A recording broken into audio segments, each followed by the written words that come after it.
Small change matters. You probably heard these words a million times before, but inside you felt that it didn't really matter. I used to feel that way too, until a chance encounter changed my perspective completely. I met Tanya. Let's go back a few weeks ago to the start of the Ukraine crisis. I was upset. I was upset because all this was happening and I was just here, in an island in Southeast Asia, almost 8,000 kilometers away from Ukraine. I felt hopeless. What could I do? I told myself. I'm just a kid. I regularly checked up on the crisis, and I changed my status to the Ukraine flag to make it clear that I supported Ukraine. It just didn't feel enough. I actually remember my grandma and mom on a phone call, and they were talking about if they were in a similar situation, what would they do? What would you do if you were fleeing your country, not knowing when you'd come back? What would you do if you had to leave your home behind, knowing that there was a high chance of it getting destroyed? What would you do if your family and friends were in another country, miles away, in danger? I met someone with first-hand experience of this. During spring break, we went to Amsterdam and we booked a family photo shoot. There, we picked a Ukrainian photographer named Tanya. During her stay, she spoke so passionately about her country, about their strengths, about their struggles, but also about their strengths, their bravery, their resilience to the crisis. I felt admiration, empathy, but also responsibility. I knew I had to do something. One night, sitting on the sofa doing some homework, I had a light bulb idea. This wasn't just any idea. It was the idea that I could make change, no matter how small. It didn't matter that I had no money to work with. It didn't matter that I was only 11.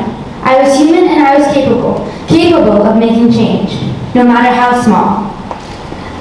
That night, inspired by a book I'd read on Pencils of Promise by Adam Braun, I looked up domain names. I made Google searches on starting nonprofit organizations. I even contemplated starting a baking business. I made a mind map of all the ways I could help. There must have been at least 15 on there. Guess how many I did? None. Not because I didn't want to help, but just because they were too big, too unachievable for now. My friend Naya wanted to make 1,000 crates for Ukraine, and she did it. She managed to make 1,000 with just many pieces of paper and a few friends.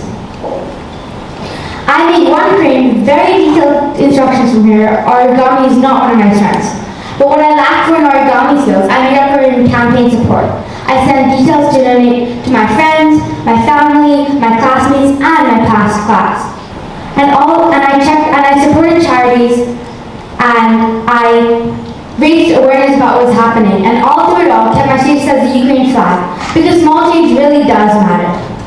And speaking to Tanya later, she said, small gestures help too. From donating any amounts to just spreading the word about the war. And this is coming from a person whose family's lives are in danger.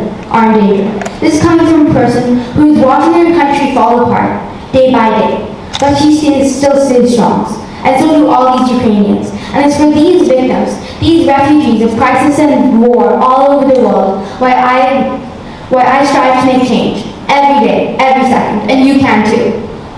Me and my community in Singapore are living proof that it's not a waste to donate a little money or make one crane, because overall, you are the change. You are the person that makes people feel hope. That there are kind people, compassionate people, people like you, who are willing to help them change the world for the better. Thank you.